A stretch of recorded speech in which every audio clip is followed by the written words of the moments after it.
Darrell Brooks Jr., 21 CF 4596, 21 CF 5020. Appearances, please. Matthew Torbenson and Shelley Grosso appear for the state. Good morning, Your Honor. Attorney Russell Jones on behalf of Mr. Brooks. Mr. Brooks is present in court, Your Honor, in jury clothing. Good morning. All right, good morning, everybody. Hi, Mr. Brooks. Hello, Your Honor. We are here. It is the day that our trial was scheduled, but I have plea paperwork, and I understand that the parties have reached an agreement. Mr. Torbenson, do you want to put the state's offer on the record? Case ending 4596. The state anticipates Mr. Brooks entering a no contest plea to count 3, second-degree recklessly endangering safety as an act of domestic abuse. Based upon that plea to count 3, the remaining charges would be dismissed and read in for consideration at sentencing. As to case ending 5020, the state anticipates Mr. Brooks entering a plea of no contest to count 1, felony intimidation of a victim. Based upon that plea, the state would move the court to dismiss and read in the remaining 2 charges for consideration of sentencing. At the time of sentencing, the state will recommend that the court sentence Mr. Brooks to a substantial term in the Wisconsin state prison system. We would leave the ultimate interpretation of that to the sound discretion of the court. The defense would be completely free to argue for the appropriate sentence. It also contemplates the amended information's not being filed. Okay. Mr. Torbenson, you talked about count 3 as charged, correct? Yes. Okay. All right. Mr. Jones, is that your understanding of the state's offer? Yes, Your Honor, and I actually did an attachment of an email string between the state and I for clarity of the record. Okay, I appreciate that. And I had Mr. Brooks' initial next to the offer section. great. You're planning or anticipating that it will be a no contest plea. Do you want to make a record as to why that is rather than a guilty plea? Yes, Your Honor. My client is entering a no contest plea. In those discussions, I indicated that he understands that he'll be found guilty, but he is standing silent as to, he's not contesting the allegations because of potential civil liability, which he may or may not be exposed to with respect to these charges, and therefore we've negotiated a no contest plea. But I will tell you that he understands he'll be found guilty. This is not a maintaining of innocence thing. This has an issue. This is a legal decision based upon potential civil liability. All right. And the state that was part of your offer, and you are willing to accept a no contest plea for those purposes? I am understanding that the victim, Ms. Patterson, can still seek restitution in these matters if she so wishes. We are not objecting. All right. All right. And the court is willing to accept it for the reasons that have been stated on the record. The named victim will have the opportunity to put in a request for restitution that is separate from a civil liability thing. So that will still be a potential that will be part of this.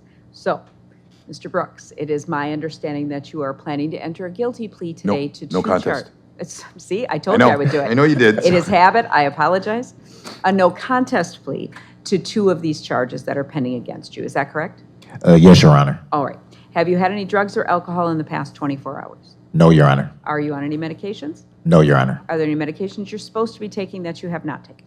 No, Your Honor. All right. So you've been charged with a number of counts in each of these cases. It's my understanding that you're going to enter a guilty plea to the 2. Did it again, no contest plea to the 2.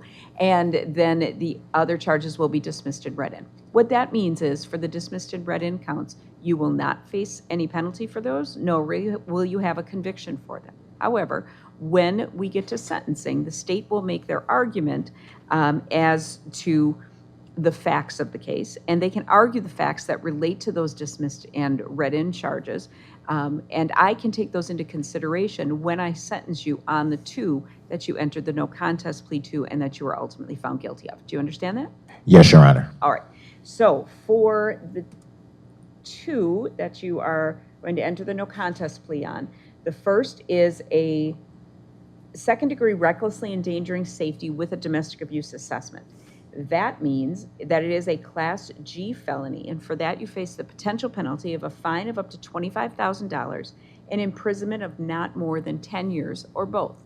That 10 years is broken down into 2 parts, 5 years initial confinement and 5 years extended supervision as a maximum. Do you understand that's what you're facing? Yes, Your Honor. In addition to that, because of the nature of the crime, that this is someone that you have been involved in a domestic relationship with, or either resided with or have a child with, you would face the domestic abuse assessment for that, which is just an additional $100 penalty that would apply against you, as well as a federal ban on ever possessing a firearm. Do you understand that? Yes, Your Honor. All right. And then on the count 1 felony intimidation of a victim, that you're going to enter the no contest plea on in case 21 CF 5020. That is also a Class G felony, potential penalty of a fine of up to $25,000 and imprisonment of not more than 10 years, or both, broken into that 5 years initial confinement and 5 years extended supervision piece. Do you understand that? Yes, Your Honor. Do you also understand that if you were to be sentenced to prison, you would have to serve in prison each day imposed as initial confinement, because initial confinement time is not reduced by good time or by parole? Yes, Your Honor. Do you further understand that when we get to sentencing, I was not part of any negotiations, so I'm not bound by anybody's offer or recommendation. I will listen to what the state has to say, anything that the alleged victim has to say, either in writing or in person or in, I guess, any other form.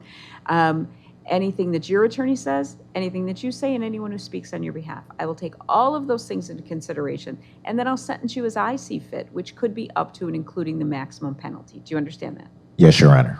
Do you also understand that because these charges are felonies, once you are convicted, there's some additional consequences, including the fact that you will never be allowed to possess a firearm at any time in the future. You may not vote in any election until your civil rights are restored. You will have to provide a DNA specimen to the Wisconsin State Crime Lab for DNA testing. And because these are violent felonies as defined under Wisconsin law, you may never possess body armor at any time in the future. Do you understand that? Yes, Your Honor. Do you also understand that if you are not a citizen of the United States of America, the plea of guilty or no contest for this offense with which you were charged may result in deportation, the exclusion from admission to this country, or the denial of naturalization under federal law? Do you understand that? Yes, Your Honor. Do you further understand that if you enter a no contest plea, you will be giving up all the same rights as if you had pled guilty, and at the end of this, even if you enter a no contest plea, I will find you guilty of these crimes? Do you understand that? Yes, Your Honor. All right. So what is your plea then in 21 CF 4596 of second-degree recklessly endangering safety with the domestic abuse assessment? No contest, Your Honor. All right. And in 21 CF 5020, intimidation, felony intimidation of a victim. No contest, Your Honor. All right. Now, I have in front of me your plea questionnaire and waiver of rights form. Did you go over that with Mr. Jones and sign off on it today? Yes, I did, Your Honor. Do you understand that when you say no contest, rather than asking for a trial, you give up a number of constitutional rights that are guaranteed to you? Those include your right to remain silent and not incriminate yourself, the right to see and cross-examine the state's witnesses, as well as call witnesses on your own behalf and have them come to court to testify for you, the right to actually have a trial, which could be a jury trial where 12 people sit together, listen to the evidence, and then must agree as to each element prior to reaching a decision, or a court trial where the judge listens to the evidence and makes a decision. And finally, the right to make the state prove you guilty by evidence beyond a reasonable doubt that you committed the crimes charged. Do you understand you give up all those rights when you say no contest rather than asking for a trial? Yes, Your Honor. Do you also realize you're giving up the right to raise any motions, such as suppression of the evidence, identification of you as the person who committed the crime, suppression of any statement you may have made, or any challenges to the information or the complaint? Yes, Your Honor. Do you also realize you're giving up the right to raise certain defenses you might have, such as insanity, self-defense, intoxication, alibi, coercion, and necessity? Yes, Your Honor. Did anyone make any threats or promises to get you to enter into these pleas today? No, Your Honor. Did you read and understand the criminal complaints that were filed in these cases? Yes, Your Honor. And did you discuss with your attorney the elements of these offenses? Yes, I did, Your Honor. Do you understand that if we had a trial, the state would have to prove as to the second-degree recklessly endangering safety that on November 2nd, 2021, at 7311 West Capitol Drive, that you endangered the safety of another human being, that you endangered the safety of another by criminally reckless conduct. That criminally reckless conduct means that the conduct created the risk of death or great bodily harm to another person, and the risk of death or great bodily harm was unreasonable and substantial, and you were aware that your conduct created the unreasonable and substantial risk of death or great bodily harm. Great bodily harm means serious bodily injury. Injury which creates a substantial risk of death or which causes serious permanent disfigurement or which causes a permanent or protracted loss or impairment of the function of any bodily member or organ or other serious bodily injury is great bodily harm. Do you understand that's what they would have to prove at trial if we had a trial in this matter? Yes, Your Honor. And you understand that by pleading no contest, you are admitting that you believe that the state has adequate evidence upon which they could convict you, and you are opting not to challenge that evidence. Is that correct? Yes, Your Honor. All right. As to count 1 in 21 CF 5020, do you understand that's the felony intimidation of a victim, that if we had a trial in that matter, the state would have to prove that between November 5th, 2021 and November 15th of 2021, from 949 North 9th Street, that, what are the initials? EP? Yes. EAP, was the victim of a crime, that you prevented, dissuaded, attempted to prevent, or attempted to dissuade EAP from reporting the crime to any law enforcement agency, and that you acted knowingly and maliciously.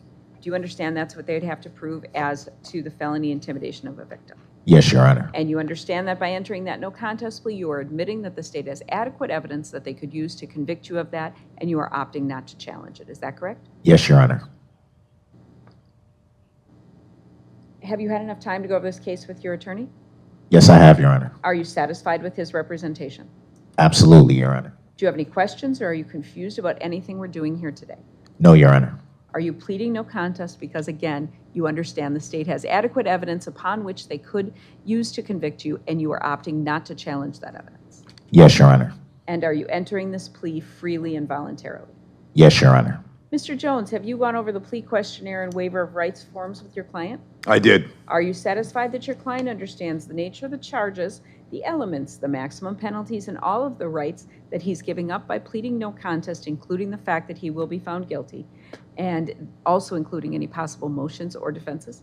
Yes, Your Honor, and to that end, I also handed Mr. Brooks about 100 and some pages of reports today, just so he would have them, the witness list, the amended information, and there's additional documents I'll be sending to him. Although he has them on digital format, I wanted him to have them in paper format. We went through the no contest discussions. We also had a discussion, not just today in your bullpen, but also, and I'm not getting into the substance of it, but also on Saturday, we were able to have a fruitful conversation. So I think that Mr. Brooks is doing this knowingly and voluntarily. All right. Are you satisfied that alcohol, medication, or drugs are not affecting your client's ability to understand what he's doing in court today? I am. Are you satisfied the plea is being made freely, voluntarily, and intelligently? I am. Are you aware of any reason in law why I should not accept this plea? No. Does the state consent to the jury waiver? We do. All right. The court approves the waiver and finds that the defendant is entering this plea freely, voluntarily, intelligently, and with full understanding of the nature of the charge, the maximum possible penalties, and all of the rights being given up by pleading no contest, and the court accepts that plea. Mr. Jones, may the court use the facts in the criminal complaints to stand as the factual basis? Yes. All right. Mr. Brooks, you said that you read and understood the criminal complaints. Are you agreeing that you believe that the state could prove that those facts are true, and therefore you are opting not to challenge them with your no contest plea? Yes, Your Honor. The court finds that there is a factual basis for the acceptance of your plea, and based on your pleas of no contest, the court now finds you guilty of the offense of second-degree recklessly endangering safety with the domestic abuse assessment and felony intimidation of a victim in the manner and form as charged in the information, and I judge you convicted as of today's date, and I order judgment of conviction to be entered into the record. Is the state moving to dismiss and read in the 21 CF 4596 counts 1, 2, 4, and 5? Yes, and counts 2 and 3 on 5020. Okay, you got there before I did. That's fine. All right, those will be dismissed and read in for the purposes of sentencing. It is my understanding that we're setting sentencing off for another date. We will select that date in just a moment. At the time of sentencing, Mr. Brooks, and I am going to keep this. This was, I had this case in the domestic violence court. I came to another assignment, but I kept it because I had done much work on it, and I thought for continuity it was best. I will be transferring to another assignment in August. If we get a date before that date, I am specifically keeping this case. I will see it through.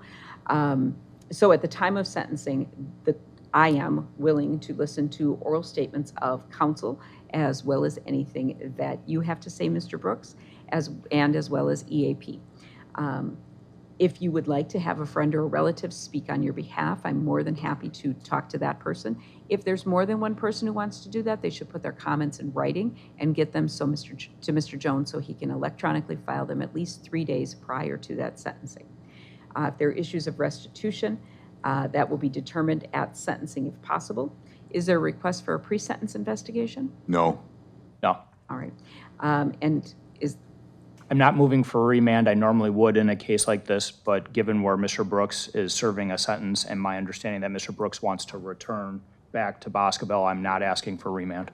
right, I agree with that. Correct. Generally, I would remand someone, given the seriousness of the charges that you just entered into and that what the state's recommendation of substantial prison would be. But given your situation, I don't want you to have to be held in the Milwaukee County Jail rather than returning to the prison setting where you have been housed. So I am not going to remand for that specific reason. I know you will be held. That is the court's goal, that you be held in custody, just not necessarily here. So Thank you, Your Honor. You're welcome. All right, so I have some warnings for you. You may not have any firearms as you are now a convicted felon. The maximum possible penalty you face for violation of that is a $25,000 fine and a 10-year period of imprisonment. You cannot vote until your civil rights are restored. You may not possess body armor, and any no contact order remains in place at least until after sentencing. All right, we will select a sentencing date, and I will see you then. Okay. Thank you, Your Honor. You're welcome. Parties available August 9th at 9 o'clock. No. That week, I can do any of Monday, Tuesday, or the Wednesday, not the Thursday or Friday. That week is not good for this court. Okay. Then the following week is a good week for me, except for Monday, Okay. generally. August 16th, 9 o'clock. That'll work. That Works works? for the state. Yes. Next court date will be August 16th at 9 o'clock for sentencing. Friday, August 16th.